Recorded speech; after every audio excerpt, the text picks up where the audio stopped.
आइए आपकी महफिल में कहकहों के फूल बखेरने के लिए मैं गुजारिश करना चाहता हूं हिंदी के एक ऐसे धुरंधर कवि को जिसके बारे में उसकी बीवी ये कहती है कि उसमें दिमाग नाम की कोई चीज़ नहीं है, लेकिन मैं ये कहता हूं कि वो हास्य का एक ऐसा बेताज बादशाह है।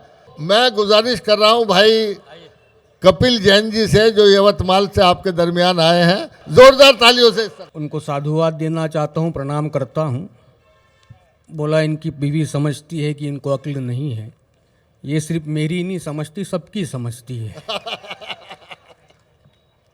उदाहरण के साथ बताना चाहता हूं बात को। आप बाजार में दूरबीन लेकर के जाओ और सब्जी खरीद के लाओ, पत्नी एक ही वाक्य कहती है, कुछ भी लेके आते कुछ भी लेके आते। मेरे को भी ऐसा ही बोला था, कुछ भी लेके आते। मैंने कहा तेरे को भी मैं ही लाया था। बात होनी चाहिए साहब, बात में से बात निकल के आती है। भोपाल के सुधी श्रोताओं को प्रणाम करता हूँ। सांप्रदायिक सद्भाव के प्रणेता स्वर्गीय अर्जुन सिंह जी, इनकी स्मृतियों को नमन करता हूँ। सम्माननीय विधायक महोदय को प्रणाम करता हूँ। 8 बजे का समय था मुशायरे का।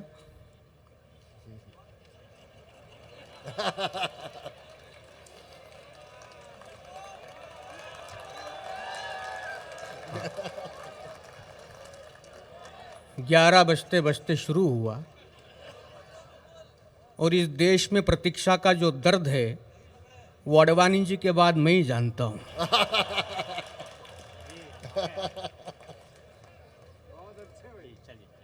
मगर इस देश में प्रतीक्षा करनी पड़ती है।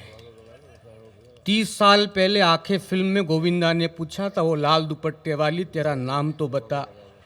2 साल पहले पता चला राधे माँ। तो कई पत्ते बाद में खुलती क्योंकि स्थितियां ऐसी हो गई है, भरोसा नहीं हो सकता। सुबह सुबह मोबाइल पे मैसेज आता है अच्छे दिन आने वाले हैं, 1 घंटे बाद पुलिस का मैसेज आता है अफवाहों पर भरोसा मत करो। मुझे तो नईम अख्तर खादमी साहब याद आते हैं कि ज़माने पर भरोसा करने वालों, भरोसे का ज़माना जा रहा है। वाह, ये स्थितियां हो गई है साहब, बड़ी मुश्किल होती है। मगर वाकई में आप सबको देखकर, वो भी इतनी बड़ी संख्या में, हालांकि कोरोना के बाद तो दुर्लभ दृश्य ही है, मगर फिर भी दिखाई दे रहे, बड़ी अच्छी बात है। कोई राजनीतिक टिप्पणी नहीं करूंगा क्योंकि मन की बात करने वालों के बारे में बात करने का मेरा मन ही नहीं होता। वाह, हाँ, तो मैं कर ही नहीं सकता। सांप्रदायिक सौहार्द को बिगाड़ने के लिए लाखों नारे इस देश में साहब बनते रहे, मगर ये देश कभी बिगड़ने वाला नहीं है। इस बात का पक्का यकीन भोपाल में आने के बाद होता है।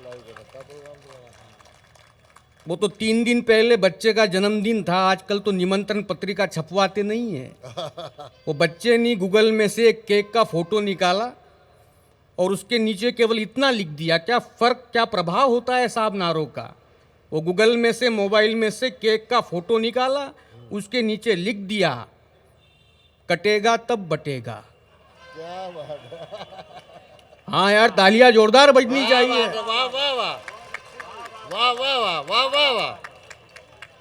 ना तो ये देश बट सकता है, ना ही कट सकता है। 2 हाथों से है इस जग में शान हिंदुस्तान, एक हाथ हिंदू है इसका, दूसरा मुसलमान। क्या कहना है, वाह वाह वाह। इससे अच्छी बात हो ही नहीं सकती।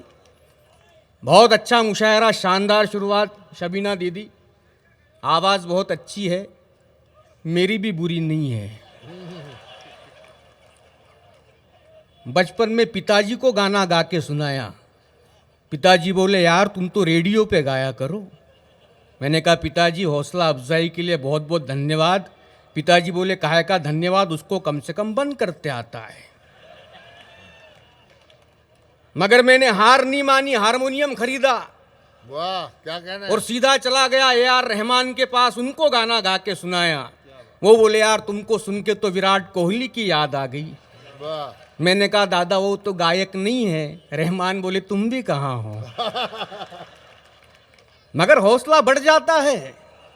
हद तो तब हो गई जब रात के 2:30 बजे मित्र ने घर पे उसके गाने के लिए बुला लिया। मैंने कहा तेरे पड़ोसी सुनेंगे तो क्या सोचेंगे? बोले उनका क्या है, उनका भी कुत्ता रात भर भौंकता है। क्या कहना है? कभी वाह, मैंने वाह, कुछ वाह, कहा वाह, है क्या? मगर हिम्मत इसलिए विजय भैया कम नहीं होती क्योंकि स्पर्धाएं इतनी हो गई। Sur Sangram, Saregama Padanisa, Indian Idol, Little Champs, अपनी भी हिम्मत बढ़ गई। अपन भी एक प्रतियोगिता में चले गए। आए तो चेहरा उतरा हुआ था। विजय भैया ने पूछा, बोले क्यों उतरा हुआ है? मैंने कहा भैया दूसरा नंबर आया। विजय भैया बोले नाराज क्यों होता है, दो तो एक से बड़ा ही होता है। वाह, क्या बात है, मैंने कहा भैया क्या खतरनाक तरीका है समझाने का। क्या कहना है? अगले ने अगला प्रश्न किया, बोली कितने प्रतियोगी आए थे? मैंने कहा 2 ही आए थे। बोले यार ये भी ठीक है, ये बता जिसको पहला नंबर मिला उसने कौन सा गाना गाया था? मैंने कहा उसने कोई गाना नहीं गाया, मेरा सुन के उसको पहला दे दिया। अरे संगीत का पतन होगा तो होगा कहां तक? पतन की भी कोई सीमा तो फिक्स कीजिए। और दूध में पानी तो मिलाते हैं सभी, पर गंगा जल में शराब को ना मिक्स कीजिए। क्या तकलीफ कहना है? तब होगी वाह, वाह, साहब। वाह। उर्दू और हिंदी के मूर्धन्य साहित्यकार मंच पर विराजमान हैं। एक दो रो था, रफ़ी साहब गाते थे, किशोरदा गाते थे, उनके गाने में से हनी टपकता था। अब हनी सिंह गाता है तो शराब टपकती है। क्या कहना है? 4 बोतल ओद का, काम मेरा रोज का। हाँ, अगला पीने की बात को कितने गर्व के साथ कह रहा है। वो तो शब्बीर कुमार साहब ने 25 साल पहले गाया था, मुझे पीने का शौक नहीं, पीता हूं गम भुलाने को।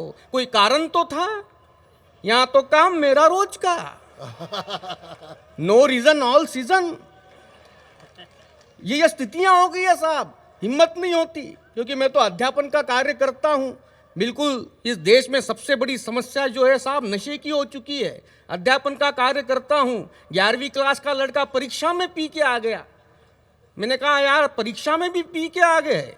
वो बोले सर आपने तो कहा था हर पेपर में 90 चाहिए।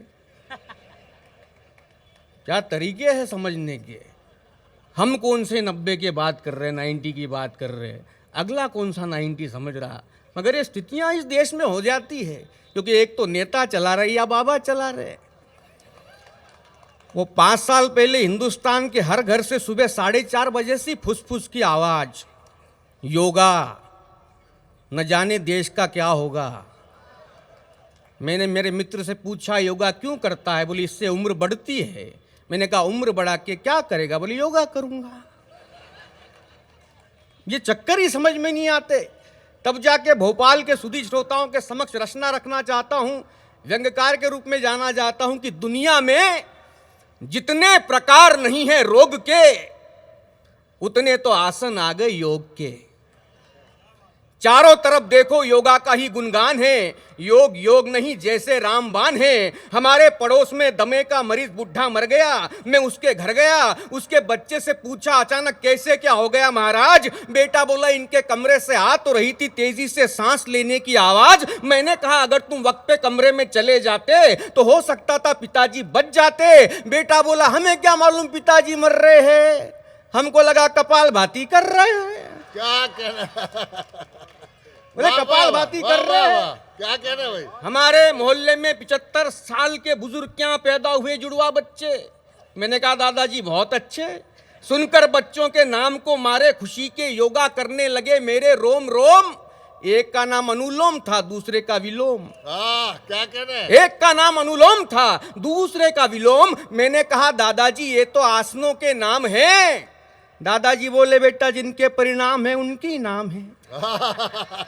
जिनके परिणाम हैं उनके ही नाम हैं। एक हमारा पियक्कड़ मित्र जिसने जीवन के सारे सुखों को भोगा, अब जाके ज्वाइन किया योगा। पिछले दिनों मिला, चेहरा था खिला खिला। मैंने कहा और क्या हाल है? बोले सब बाबा का कमाल है। अब मैं उल्टी स्थितियों में भी खुशी के साथ जी सकता हूं।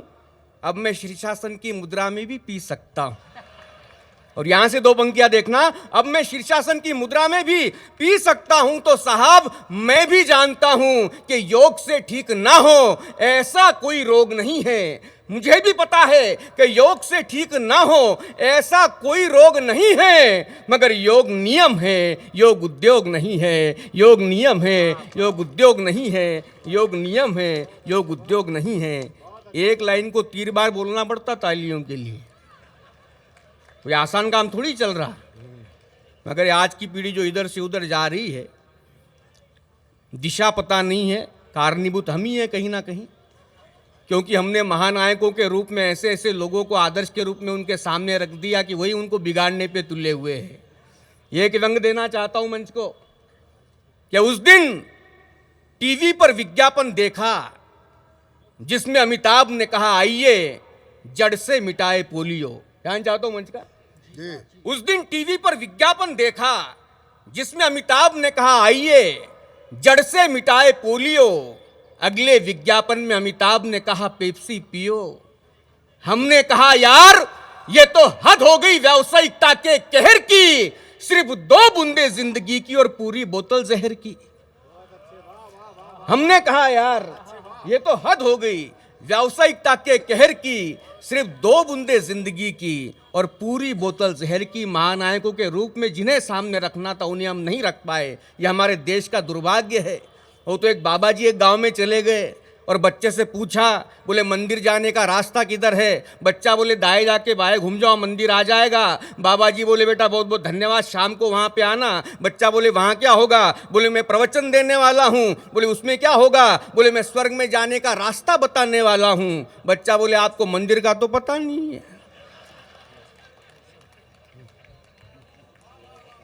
जीवन का जब से मोबाइलीकरण हो गया है साहब, बच्चों से हम ज़्यादा अपेक्षाएं उम्मीदें नहीं रख सकते। एक ज़माना वो था 10 साल पहले जब बाप थका मांदा घर पे आता था, बच्चा उसकी राह देखता था। जैसे ही पिताजी दहलीज पर आते थे, बच्चा उछलकर उनकी गोद में जाता था, दोनों घंटों बातें करते थे। बाप आज भी थका हुआ घर पे आता है, बच्चा उछलकर उसकी गोद में जाता है, मोबाइल निकालता है, भाग जाता है। बाप घंटों ये सोचता रहता है कि इंतजार किसका कर रहा था। तब जाके कविता कि हुआ कुछ भी नहीं है घर में, ये कविता ऑब्जर्वेशन की कविता है, आपके मन की बात मैंने लिखने की कोशिश की है कि हुआ कुछ भी नहीं है घर में लेकिन सब मौन है, सबके पास अपने अपने स्मार्टफोन हैं। क्या कहना है? हुआ कुछ भी नहीं है घर में लेकिन सब मौन है, सबके पास अपने अपने स्मार्टफोन हैं। ना बाप के पास बेटे के लिए समय है, ना बेटे के पास बाप के लिए। सारा समय है तो केवल फेसबुक व्हाट्सएप के लिए। वाह क्या बात है। सारा समय है तो केवल फेसबुक और व्हाट्सएप के लिए। मर्दों को भी भाने लग गए काम अब जनाना, दिन भर चलता रहता है इधर की उधर लगाना। क्या कहना है? मर्दों को भी भाने लग गए काम अब जनाना, दिन भर चलता रहता है इधर की उधर लगाना। एक बच्चे ने दिया अपना परिचय तो हम गिर गए खाके गश। बच्चा बोला मैं टेम्पल रन, पिताजी 3 पत्ती और मम्मी कैंडी क्रश। क्या कहना है? क्या कहना है? क्या मम्मी कहना है? Candy crush, mummy candy crush. बचपन में ही करप्शन की डेफिनेशन जान जाता है। पंक्तियां देखिए, बचपन में ही करप्शन की डेफिनेशन जान जाता है। रिश्वत में मोबाइल दो तब बच्चा खाना खाता है। क्या बात है। वाह वाह वाह। रिश्वत में मोबाइल दो तब बच्चा खाना खाता है। लगता है धीरे धीरे अपने मर रहे जज्बात। अभी कुछ दिनों पहले की है बात, बीच राह में झगड़ा चल रहा था 2 लोगों के बीच में, मारपीट भी होने लगी उन दोनों के बीच में। मैंने बीच बचाव करते हुए झगड़े को छुड़ाया तो पास खड़े नौजवान ने कुछ ऐसा फरमाया कि क्या जरूरत थी आपको बीच में आने की, इच्छा अधूरी रहेगी वीडियो क्लिप बनाने की। इच्छा अधूरी रहेगी वीडियो क्लिप बनाने की। अगर भेजता इस क्लिप को फेसबुक पर तो कितनी लाइक आती। मैंने कहा मगर क्या पगले इसकी वापस लाइफ आती। कविता के माध्यम से केवल इतना है बताना। आखिरी पंक्ति, एक शब्द को अलग करके नया अर्थ आपके सामने कपिल जैन रखना चाहता है। कविता के माध्यम से केवल इतना है बताना, बात अगर अच्छी लगे तो आशीष दे के जताना कि ऐरे गहरे नत्थू खैरे भी फेसबुक पर आते हैं। ऐरे गहरे नत्थू खैरे भी फेसबुक पर आते हैं, लेकिन महान कर्मों से ही फेसबुक पर आते हैं। लेकिन महान कर्मों से ही फेसबुक पर आते हैं। बहुत बहुत धन्यवाद।